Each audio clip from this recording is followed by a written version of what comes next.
Fala comigo, tudo bem com vocês? Bem, espero que sim. Gente, estou aqui para falar um pouquinho com vocês, porque essa semana, como vocês sabem, é semana de segundo turno, né? E tá tudo muito corrido. E como vocês já sabem, eu já falei no começo do mês aqui, eu trabalho, né, em todo esse processo também. Então, por este motivo, hoje eu vou fazer uma entrevista muito importante e muito bacana que eu fiz com o Antônio Leonardo, um doutorando da UERJ que trabalha sobre, que faz um trabalho de pesquisa sobre prostituição masculina no Rio de Janeiro. Né, a gente falou sobre assuntos diversos, dúvidas, né, curiosidades, e eu trago para vocês de novo hoje essa entrevista super bacana. Eu espero que você goste desse trabalho e saber um pouquinho sobre essas áreas não tão coloridas do Rio de Janeiro. Fique com a entrevista do Antônio Leonardo e na semana que vem eu estou de volta com dica de série, filme, entrevistas e, é claro, a fofoca que a gente tem toda quarta-feira. Estou te esperando. Um grande beijo, até mais e votem com consciência.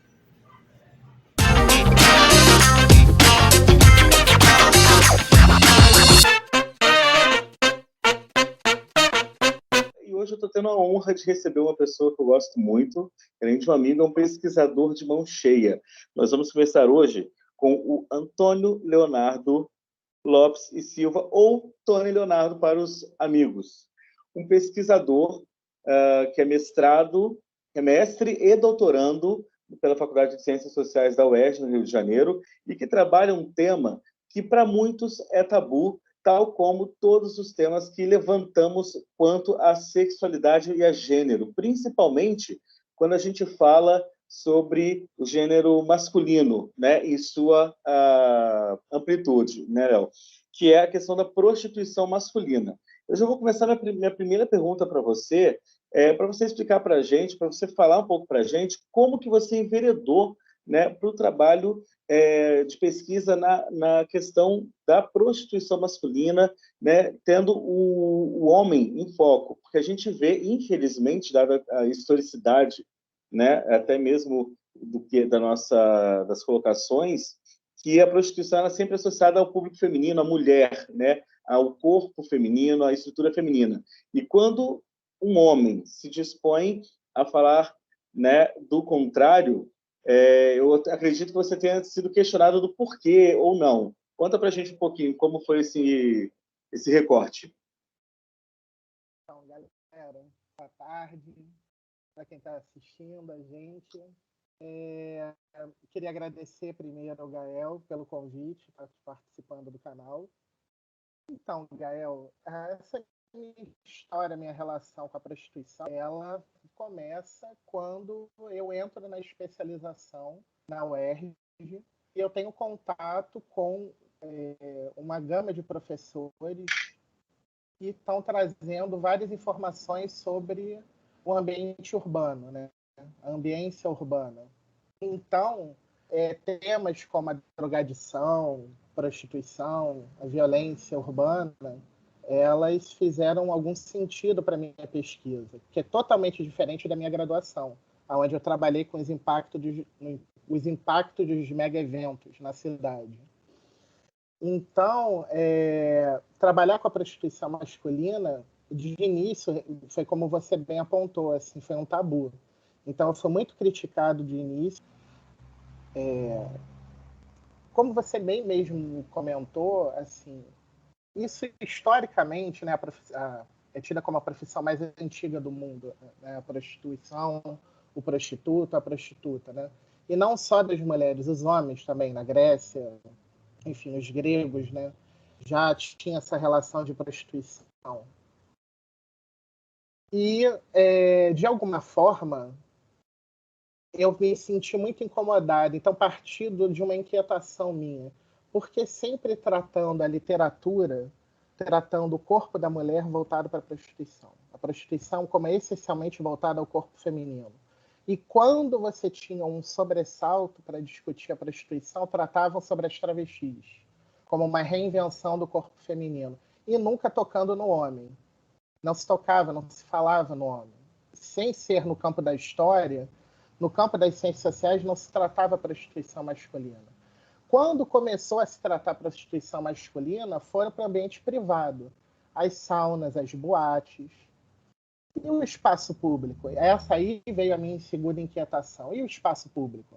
Alguns autores chegaram a se defender. Não, eu não vou trabalhar com espaço público porque eu vou ficar visado. O meu rosto vai ficar muito visto, enfim, eu vou ficar visado, pode acontecer algum problema no campo. E é uma relação muito difícil lidar com, mexer com o prostituto, com o homem ou o rapaz prostituinte, que é uma profissão também que tem os seus riscos. Sim. Então, assim, aí eu querendo entender mais sobre essa dinâmica, as relações, a interação da relação cliente, mexer. Entendi. É bem bacana você colocar isso, porque é o que eu disse, né, no começo, há um grande tabu, né, e são poucas as pessoas, poucos os pesquisadores, né, e foi até muito bom você colocar essa questão da problematização vinda da própria academia, né, no Vamos Expor, né, porque a gente tem muito pouca literatura quando você vê publicada, né? E quando tem a questão da prostituição, então, relacionada a este setor. A gente tem sobre saunas gays, sobre relações, né, homoafetivas em ambientes, né, mais restritos, e toda essa questão, né? Em Minas mesmo nós temos algumas. A própria editora da UF já publicou recentemente, e quando eu falo recente, gente, né, tem tempo histórico, tipo, há 2 anos, para mim é recente, né? Todos os recortes são recentes, né? É bom deixar isso claro. Sobre pegações, sobre as relações e e as estruturas de relações em saunas gays. Mas sobre prostituição a gente não vê, né? E quando vê é sobre o corpo feminino. E você, nas suas pesquisas, você tem como um local de etnografia dois espaços bem característicos e de destaques na cidade do Rio de Janeiro, né? Que é a Cinelândia e a Lapa. Por que esses dois recortes e lugares específicos do centro antigo da cidade? Há alguma questão também imbuída ali da historicidade, da prática da profissão ou não? Foi algo que você pesquisou e, bem, vou fazer meu recorte embasado nisso, ou quis dissociar, por exemplo, a questão das saunas gays da Zona Sul, ao Posto 9 de Ipanema, né, que a gente tem muito que comentam isso também. Como que se deu essa sua escolha do campo e esse recorte específico pelo centro antigo, agora revitalizado do Rio de Janeiro? Então, Gael, o que acontece? Até eu chegar na Cinelândia na Lapa, eu tive que mapear. E como que eu consegui mapear isso?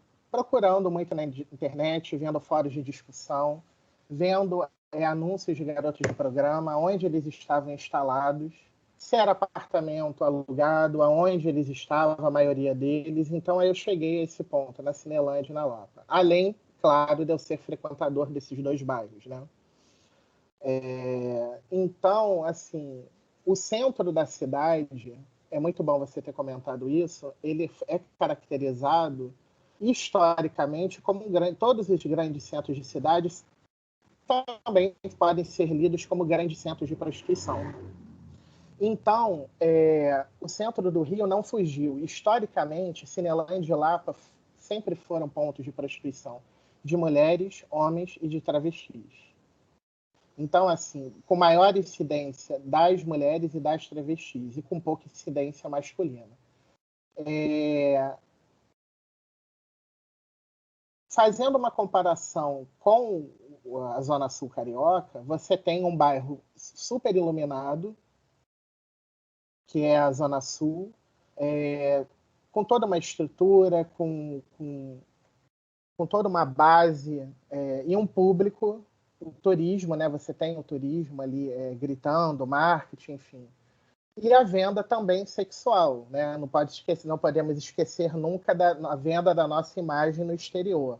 Não só como samba, carnaval ou a bunda da mulata, enfim, com todas as problematizações em cima disso, mas também o turismo sexual.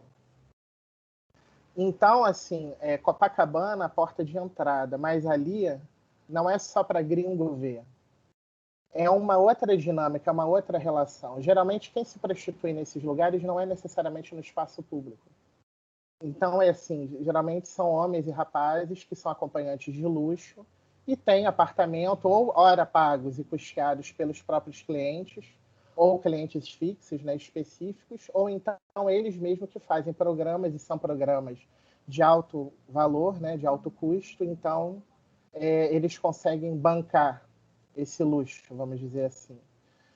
No centro do Rio, essa lógica muda, porque ou eles estão, esses homens e rapazes estão em albergues, estão em hostels e hospedarias, em,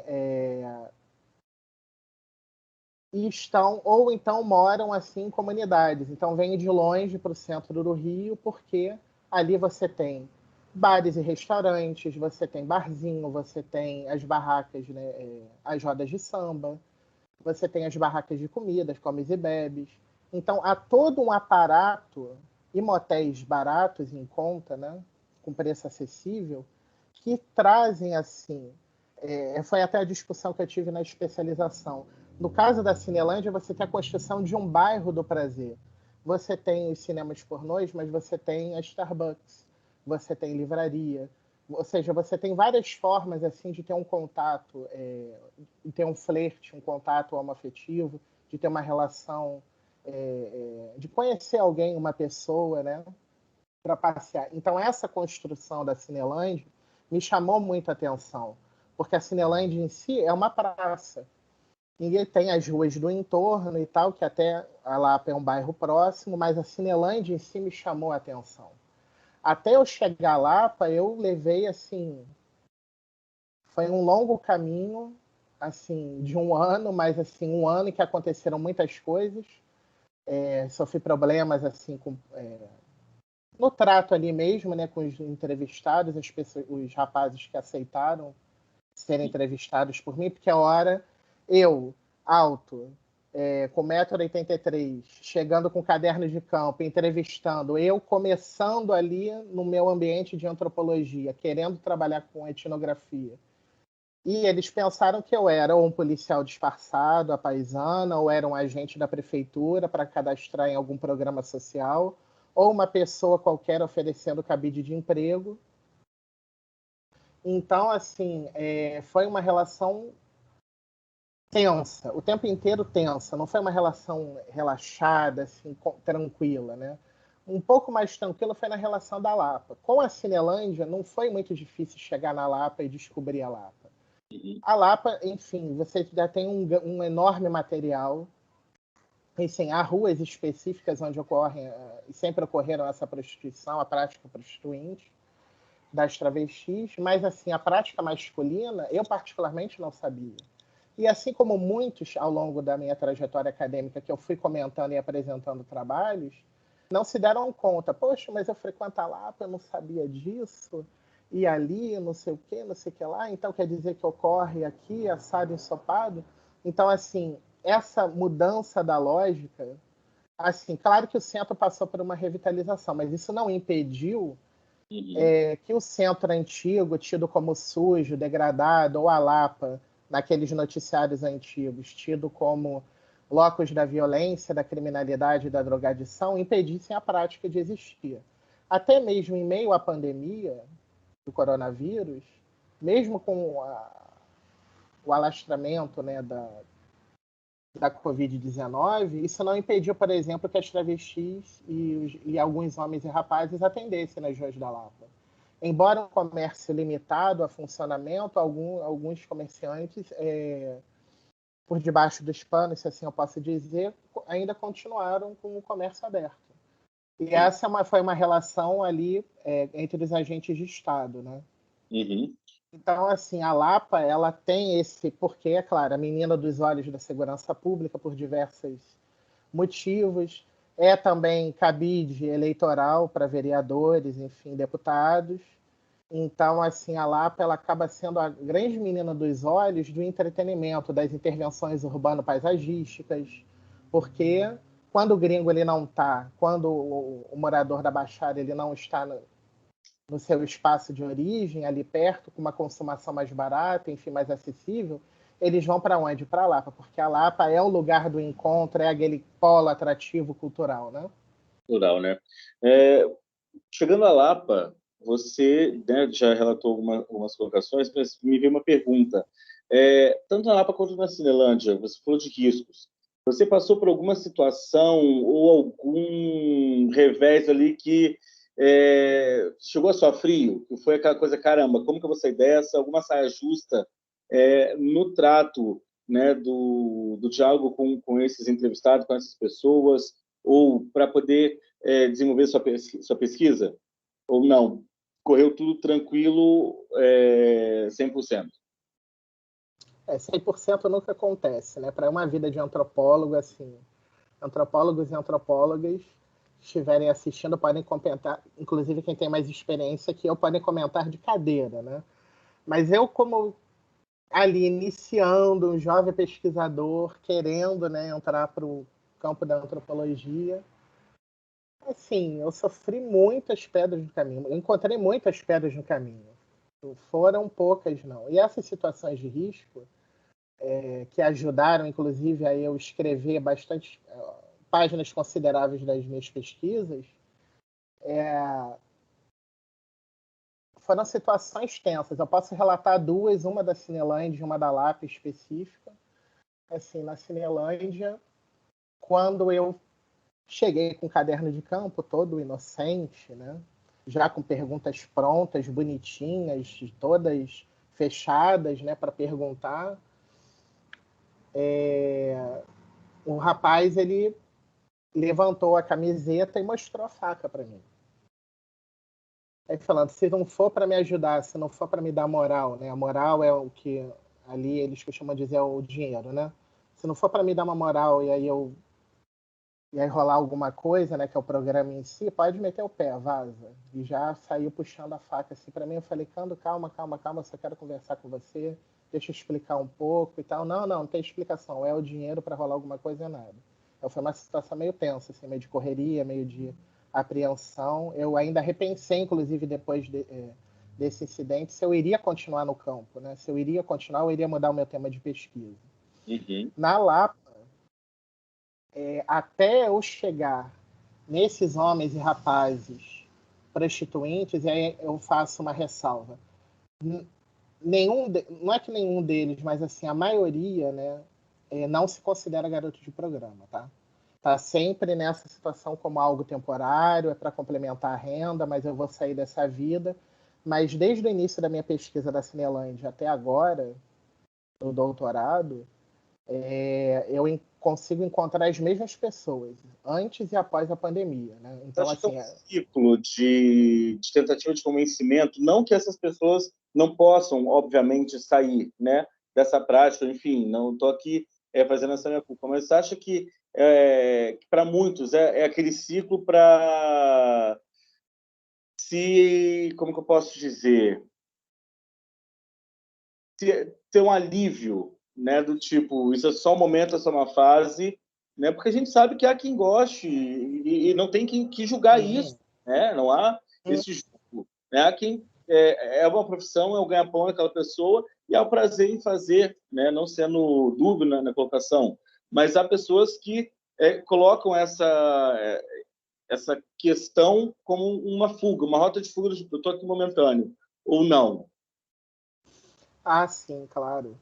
Inclusive, esse segundo caso que eu ia relatar da Lapa tem a ver com isso, assim, que é o que eu estou também um pouco trabalhando no meu doutorado, né? Essa mobilidade territorial e a mobilidade sexual. Eu estou querendo dizer com isso? Eu estou querendo dizer que, assim, ao mesmo tempo que você tem esse pessoal andando pelas ruas, caçando clientes, vendo points LGBTs, QIA+, você tem, assim, uma mobilidade sexual. Porque ao mesmo tempo que ele quer curtir, porque ele sente prazer, ele tem um encontro assim com a sexualidade dele, ele media pela questão do dinheiro. Então, assim, tá sempre essa questão da dupla moral ali. É a moral dele mediando o prazer pelo dinheiro, mas ao mesmo tempo o encontro com a sexualidade. Então ele está ganhando dos dois lados, assim, de certa forma, né? E o lado do cliente, porque existe o fetiche, existe o dinheiro, mas existe também o fetiche, existe o rito da negociação, porque gosta, curte, enfim. há uma série de fatores de subjetividade envolvidos nisso, né?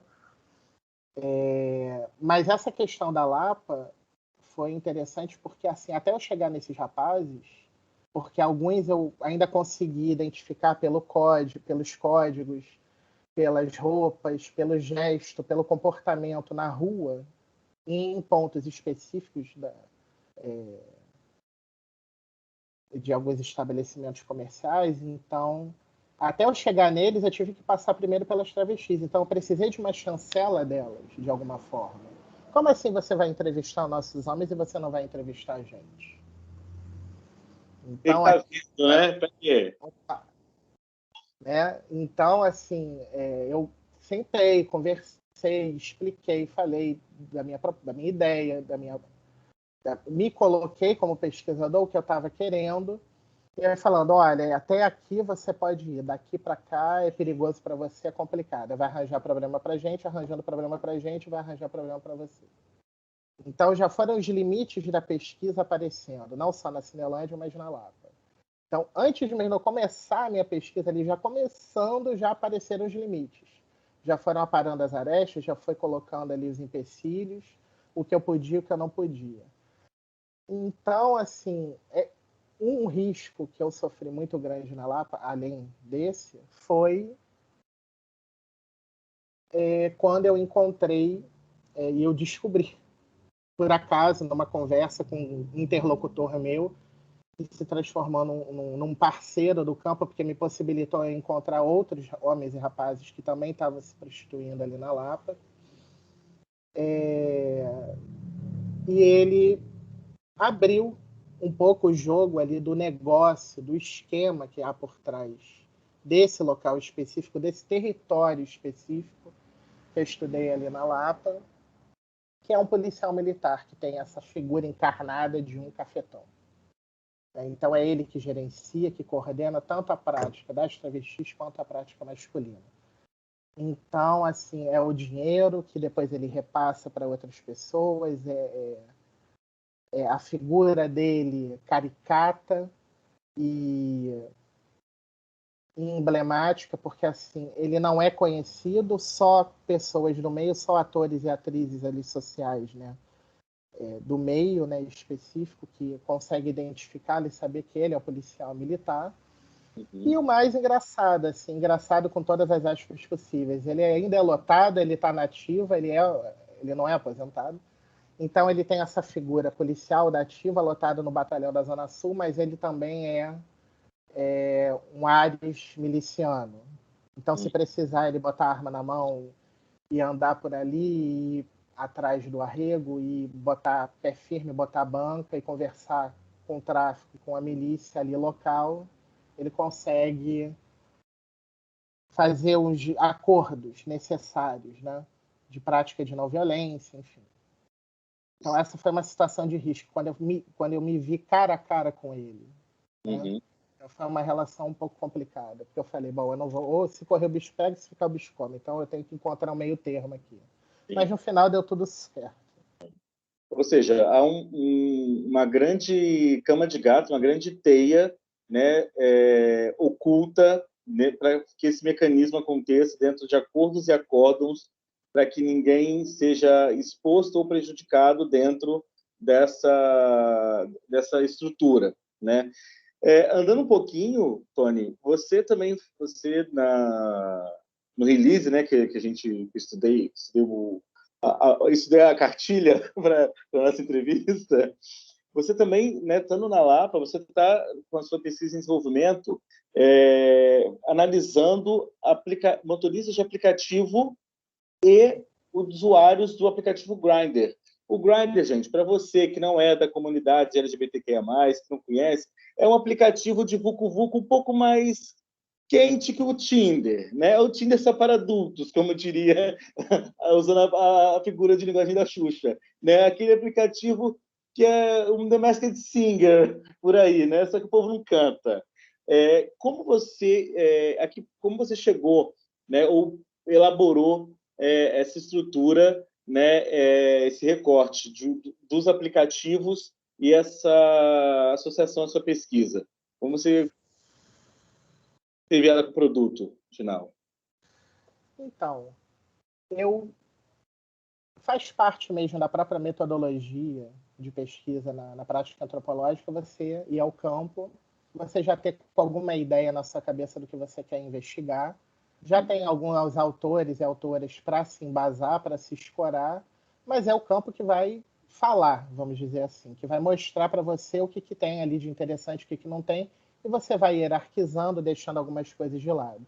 Então, quando eu cheguei ali na Lapa, já munido de informações da Cinelândia, eu comecei a notar muitas coisas, inclusive uma presença nada menos ostensiva de motoristas de aplicativo Uber, porque o meu foco no doutorado são os motoristas da Uber. Eu ainda tentei ver Táxi Rio, motoristas de Táxi Rio, do 99, do Cabify, do Google InDriver, se bem que o Google InDriver é mais recente, mas era muito mais, são muito mais motoristas da Uber. E esses motoristas, eles frequentam circuitos específicos entre eles, que são chamados Ubersexo. Esses motoristas Ubersexo são motoristas que têm um carro e usam aquela denominação dentro do aplicativo Uber Black. Então não é qualquer carro. São motoristas 5 estrelas, ou perto de 5 estrelas, com boas avaliações.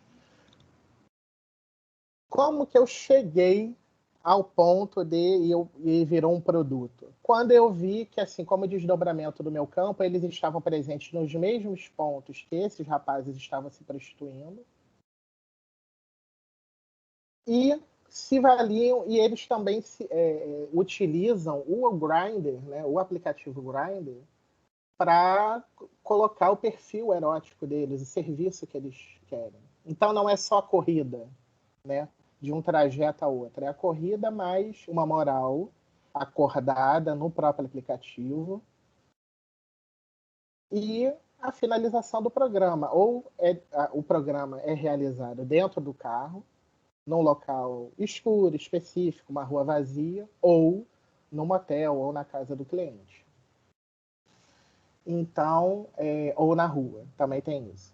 Então, assim, como que eu cheguei no Grindr? Por eu ser usuário também do Grindr, eu cheguei e comecei a ver vários perfis, assim, Uber e uma chamada chamativa, assim, Uber e o tamanho do pênis, né? Não sei quantos centímetros. Então, Uber ativo.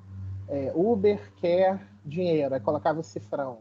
Então, assim, sempre convidando e trabalhando também com esse imaginário. Eu estou pegando uma corrida e aí eu estou transando com o motorista e tal. Estou sendo feliz aqui na minha corrida. E ali embaixo, dentro do perfil, já vem o número do WhatsApp, já vem as fotos eróticas, enfim, você conversando com eles, né, com os motoristas. Alguns eu não cheguei a conversar pessoalmente. Claro, questão da pandemia, eu ainda não tinha tomado nem a primeira dose, então eu me resguardei. Mas, então, dois deles, ainda na pesquisa de mestrado, eu consegui conversar, ou seja, foi antes da pandemia. Os outros 3 motoristas que eu consegui conversar foi direto no aplicativo, porque aí foi já pandemia deflagrada. Assim, eles aceitaram numa boa me ceder a entrevista, desde que eu pagasse o valor do programa. Então, assim, existe também essa troca monetária. Olha, eu cedo a É entrevista, alto. mas você tem que pagar. Esse valor ele gira em torno de quanto? Olha, varia. Com esse valor da entrevista, mesmo sem a exposição, criando um pseudônimo, era um valor assim de 100, 150, R$ 200 por uma hora. Eita. Não é um valor barato, não. Assim, nós estamos falando assim, 150, R$ 200, um valor médio de um acompanhante de luxo de Copacabana, Ipanema, Leblon. Podendo chegar esses acompanhantes a 250, 300 ou R$ 500, se for, porque dependendo pode ser um ator pornô da ativa, que está atual e tal. Geralmente o preço médio do pessoal da Cinelândia e da Lapa são 30, 50, 70 reais. Muito difícil chegar a 100. O valor, assim, o preço da rua, né? Ali. Caramba! Uau! É. E aí, Cara, foi uma conversa! você tem o que eu estou agora tentando quebrar um pouco a cabeça para entender, porque o que eles me relataram, né? E agora estão me relatando mais, é que assim, em 2019, reforma trabalhista impactou consideravelmente a relação empregador-empregado. Então, ao longo de uma semana, eles tiravam X pela Uber, veio a reforma trabalhista e em seguida o impacto da pandemia, fudeu, assim, ferrou, ferrou, ferrou. Então, assim, para complementar a renda, aquela mesma historinha dos rapazes, para complementar a renda, o valor caiu, o salário e tal, então agora eu tenho que encontrar uma saída. E a saída foi essa, que eles encontraram, entendeu? E você tinha um impacto em 2019 da pandemia, da reforma trabalhista. E isso alterou a relação empregador-empregado. Então, assim, o que os motoristas do Uber de aplicativo tiraram em uma semana, pelo menos que foi relatado, era R$ 250, algo assim, eles foram alterados. Então, esse valor diminuiu consideravelmente. Então, assim, não só isso, mas com a chegada em 2020, ali no início de 2020, março, abril, a pandemia da Covid-19, aí mesmo que dificultou, porque aí poucas pessoas saíram de casa, questão sanitária, distanciamento, isolamento social. Então, até para a higienização, a própria Uber, ela começou a adotar as transparências no carro, mas isso demorou, levou um tempo. Então, os motoristas começaram a invadir os aplicativos, né? Invadir, nesse sentido mesmo de invasão, a começar a colocar, não só no Grindr, mas também no Scruff, em outros aplicativos, os serviços sexuais. Mas no Grindr é muito mais Explícito. visível, né? É muito mais explícito, né? Entendi. Uma outra questão. A gente sabe, assim, uma boa parte desses motoristas, né, dessas pessoas que lidam, e não só das pessoas de aplicativo, mas, né, fora, a gente entra na questão do gênero com uma amplitude um pouco maior, são pessoas casadas, né? Da sua pesquisa, dos seus entrevistados, esse público, ele é forte e não sei se dentro do seu questionário, da sua etnografia, há esse questionamento também de como essas pessoas levam essa relação tendo um relacionamento, no caso, sendo casada ou não, como você trabalha com isso, ou não é uma questão que você aborde na pesquisa, não é um norteador também para a sua análise? Então, homens casados eu encontrei na Cinelândia, na Lapa, e agora nesse desdobramento do motorista de Uber. Todos são casados, os motoristas de Uber, agora na minha pesquisa de doutorado. Pelo menos esses 5, e agora um sexto que eu estou conversando, ele já disse que é casado, tem filhos.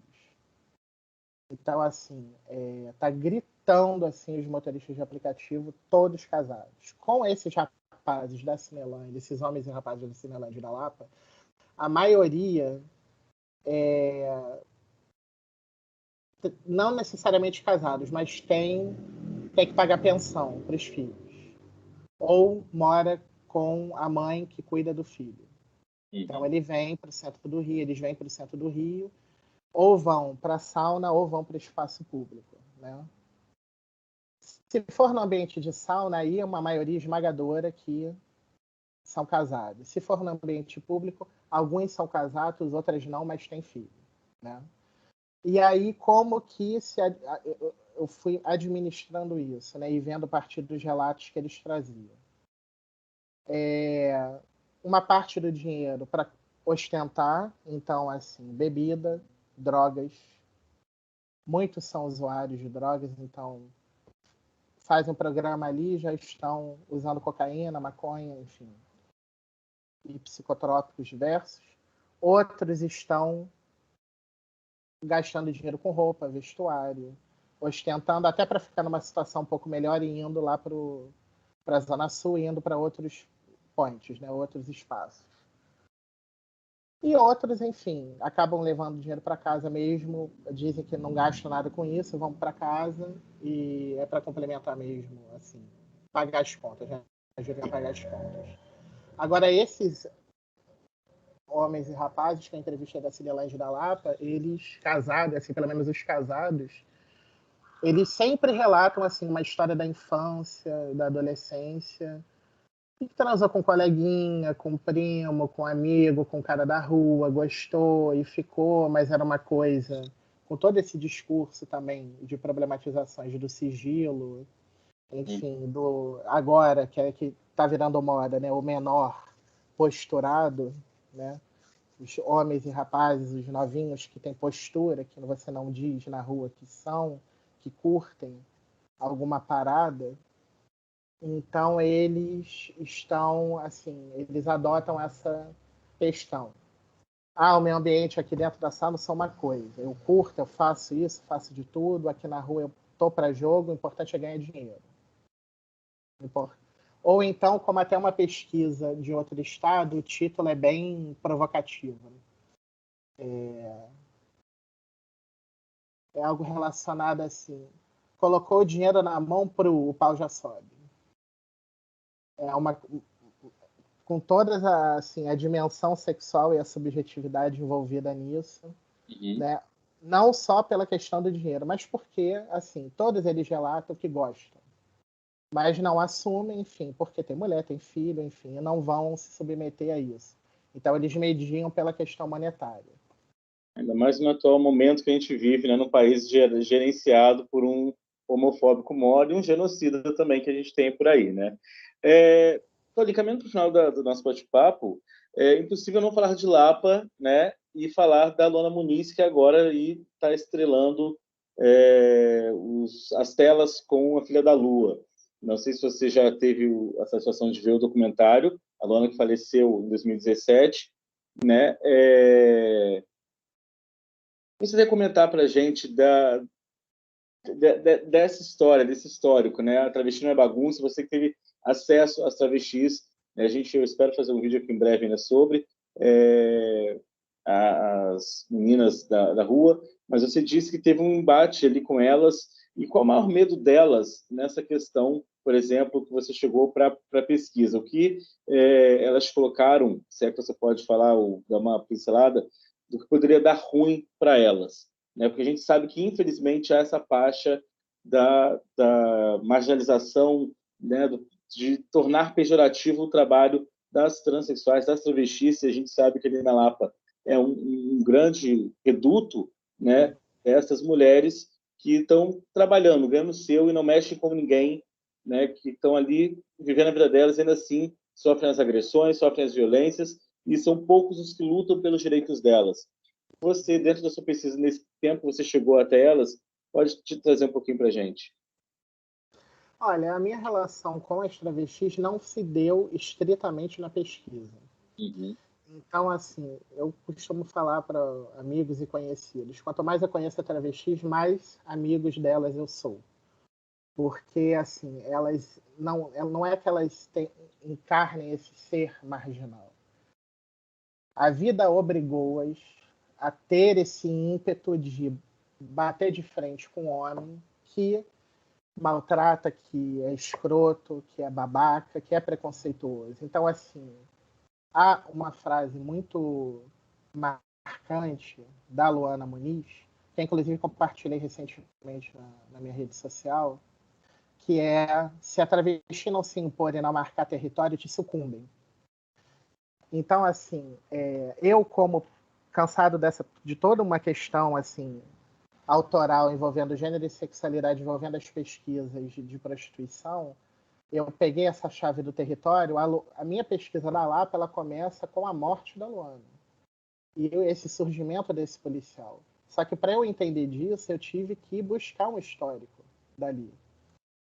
Eu tive a oportunidade de conhecer a Luana pessoalmente, mas assim, quando eu era bem novo, e é claro, eu tinha uma outra cabeça de Lapa, uma outra cabeça de vida, de mundo, eu estava descobrindo a sexualidade, descobrindo a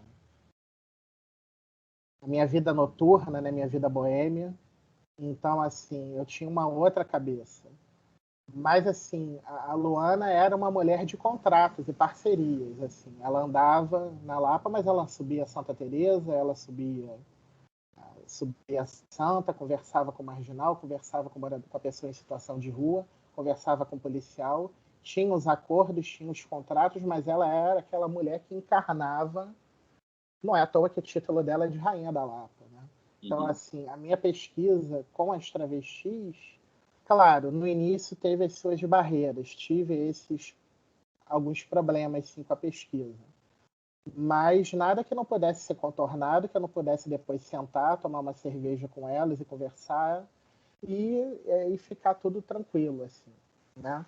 Então, assim, elas, algumas, sim, acabam fugindo ao que hoje se entende assim por uma ser travesti, que é um discurso identitário, uma afirmação de ser quem é, de se vestir do jeito que quiser, de se comportar com trejeito, seja lá como for, mas de ser quem é, né? Um discurso potente identitário.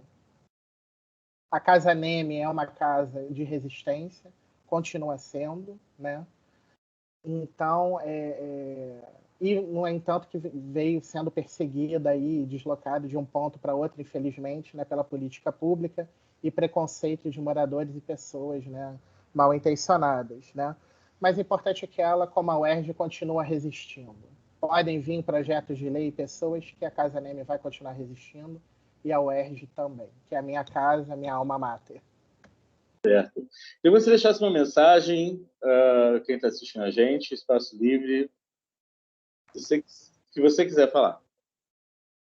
Olha, como estudante da UERJ, eu me vi recentemente novamente atacado junto com colegas, né, dessa perseguição desse projeto de lei que visa a extinção da UERJ. A UERJ, ela não é a melhor e nem a pior universidade do mundo. Ela é uma universidade pública, ela é uma universidade que agrega, é plural e recepciona calorosamente assim todas as pessoas que precisarem dela, seja da biblioteca, seja do bebedouro, seja do sanitário, seja uma conversa amiga, seja um atendimento psicológico, e tudo isso gratuito, você não vai ser cobrado. Assim, a UERJ, ela encarna, né, esse amor assim por aquele monte de concreto cinza que eu tenho, maravilhoso. A UERJ, ela é resistência, é sinônimo de luta, é sinônimo é uma potência muito grande, não só intelectual, mas dentro e fora dela, porque nós estudantes conseguimos mobilizar e temos redes de apoio também dentro da UERJ e fora dela. Então, assim, eu queria só aproveitar esse espaço para dizer que a UERJ vai continuar em pé, vai continuar existindo, quer queira um vereador reacionário, conservador, babaca, escroto, coloque em pauta algum projeto de lei. A UERJ vai continuar resistindo e nós, estudantes, professores, amigos da UERJ e defensores da universidade pública, gratuita e universal, continuaremos lutando pelos direitos humanos, por uma sociedade mais justa, pela justiça global, e é isso. Tony, muito obrigado por ter dado esse tempinho para a gente. E eu já estou super curioso para ler quando acabar, espero que consiga fluir tão logo seja, né? Sim. Porque são temas que são, sim, necessários, como sociólogo eu falo isso, é muito importante a gente ter, sim, um panorama, né, do âmbito geral. E quanto a questões de sexualidade, gênero e comportamento, elas são de extrema importância para principalmente derrubar, né, essa hegemonia, esse tabu conservador, né, e binário que a gente vê por aí, que limita, oprime e destrói a tantos e tantas nos seus desejos e suas relações, porque isso afeta também as relações não só amorosas, sexuais, mas estruturais de maneira geral. Tony, muito obrigado. Muito obrigado a todos vocês que estão assistindo, espero que tenham gostado. Se inscrevam, curtam, comentam, pode mandar mensagens aqui, eu vou repassar para ele. E, enfim, semana que vem a gente está de volta. Um grande beijo a todos. Obrigado, Tony, para você. Tchau, tchau. Eu que agradeço.